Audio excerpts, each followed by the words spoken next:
Hey, my name is Justin. I am a content creator and a musician out of Sioux Falls. In this video, I want to give you a behind the scenes look of a wedding that I filmed last year. And real quick, I want to thank my brother James for coming along to this wedding with me and filming some of the behind the scenes footage. If you're new to my channel, I make a lot of videos about filming weddings and the process that goes on behind the scenes of that.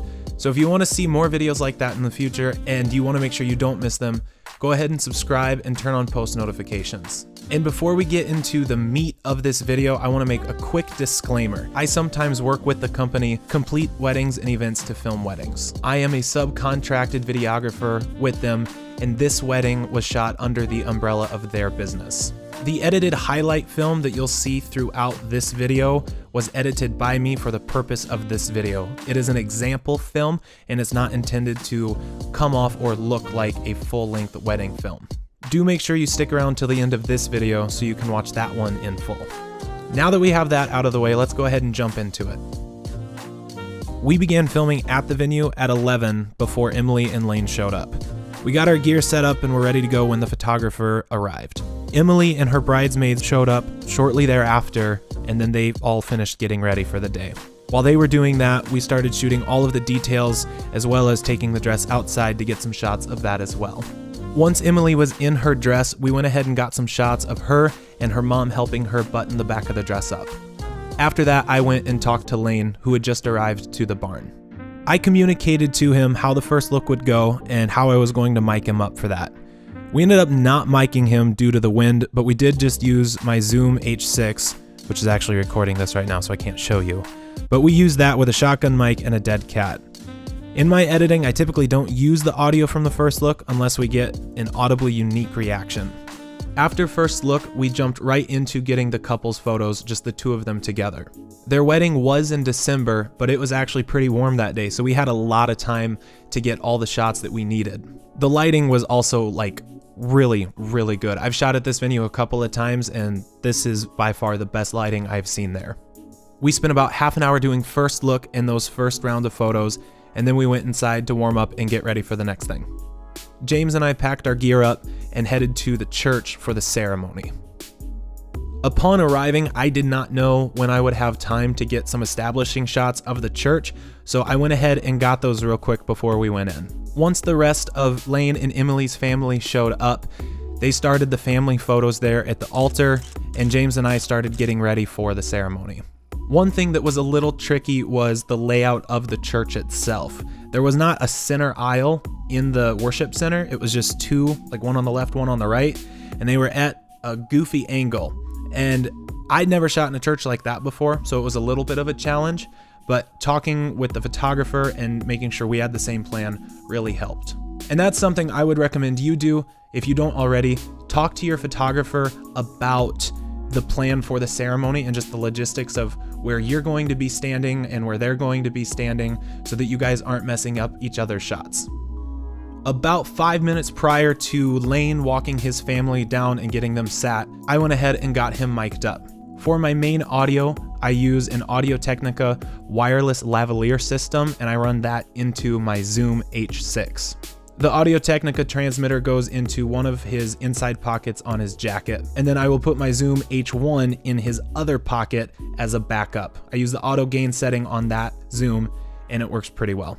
And then as a third backup, worst case scenario, everything fails audio source, the Zoom H6 that was recording from the Audio-Technica, I put a shotgun mic on that and then just pointed that straight at Lane and Emily in the event that the other two mics failed.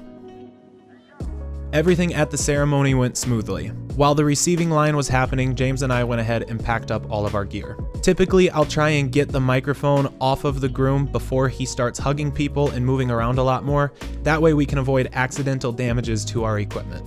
We went outside where the receiving line was happening and I grabbed a couple of shots of that. During that, I noticed that the steeple of the church had a big opening where the bell was, and I was feeling kind of risky and wanted to fly my drone through it. After taking off and flying around up there for a little bit, I realized that I probably shouldn't, because if I crashed, it was just going to land on either the roof and I wouldn't get it back, or it would land on everybody below, and I didn't want to do that. So we went ahead and I was able to grab a couple of shots of the church to use in the video, and then I landed. We hopped in the car and followed the party bus to a park where we were going to take wedding party photos. This was my first time being at this park, and I'm definitely going to go back. It was super duper pretty, and we were there right at golden hour, which made everything a million times better. After getting those shots, everyone got back on the bus, and we went to the next stop, which was a bar.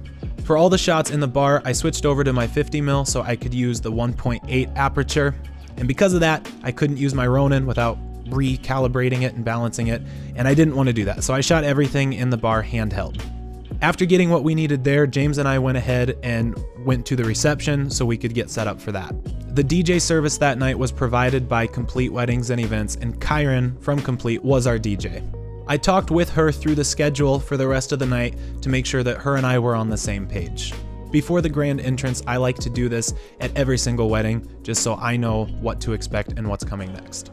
At the same time, I'll usually ask if I can plug into the DJ board to capture audio for the speeches. Normally, I'll just use my Zoom H6 and run an XLR straight into that, but in the event that that is not an option, I like to have a couple of backups available.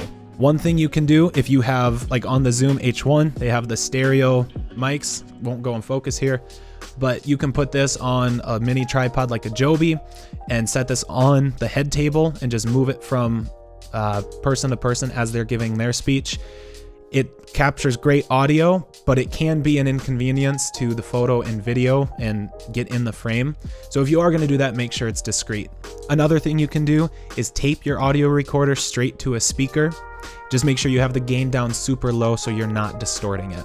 Another thing you could do, which I have yet to do, is actually tape the audio recorder to the handheld microphone that the wedding party is using to give speeches. Again, make sure this is discreet and make sure they can hold the microphone comfortably without it looking just totally ridiculous. But if you can do it, do it. After getting all of our audio recording equipment set up, we went ahead and grabbed some detail shots of the cake that had just been set up. While we were doing this, the head table and the immediate family started going to the buffet line to get their food. After the wedding party and the immediate family goes through the line, I will go afterwards. I communicate this to the bride and groom prior so they know what to expect. The reasoning for this is so that I can go ahead and make sure that I'm done eating by the time speeches start. I don't want to get caught in the middle of eating while the speeches start and then miss out on stuff. So make sure you're communicating that with your brides and grooms before the wedding so you're not taking them by surprise.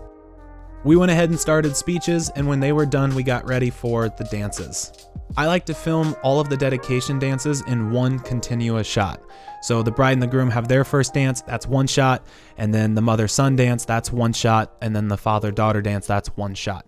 The reason for this is I was shooting a wedding one time and I would start a clip, stop it, and then move to a different angle, start another one, stop it.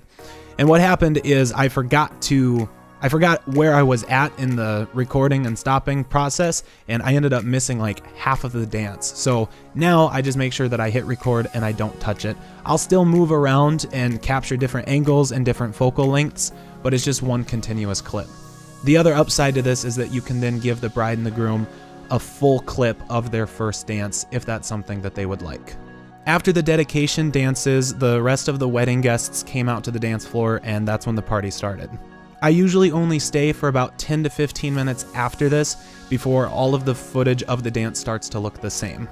James and I packed up our gear for the last time that day and made sure that we said goodbye and congratulations to Lane and Emily.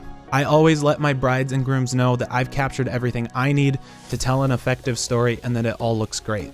This is a great way to leave them feeling confident with their decision to hire you. And that is it. That is a behind the scenes look at Lane and Emily's wedding from last December.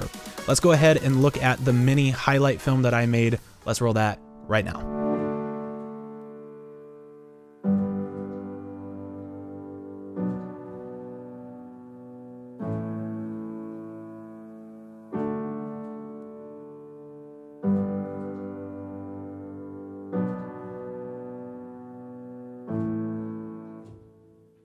I, Emily, take you, Lane, to be my wedded husband. I, Lane, take you, Emily, to be my wedded wife. To have and to hold. From this day forward. For better or for worse. For richer, for poor. In sickness and in health. To love and to cherish. Until death parts us. until death parts us. It is indeed a great privilege to present to you at this time Mr. and Mrs. Lane Peterson.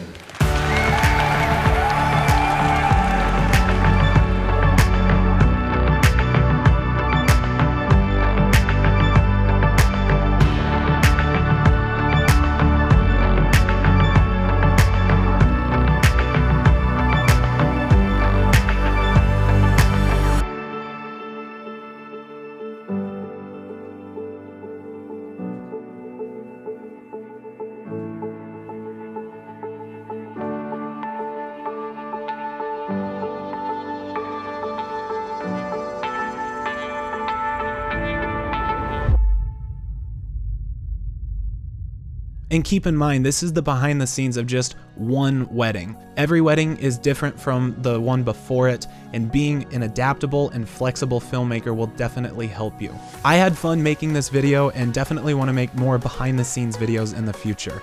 Let me know if there's any other topics that you would like me to cover in the next one.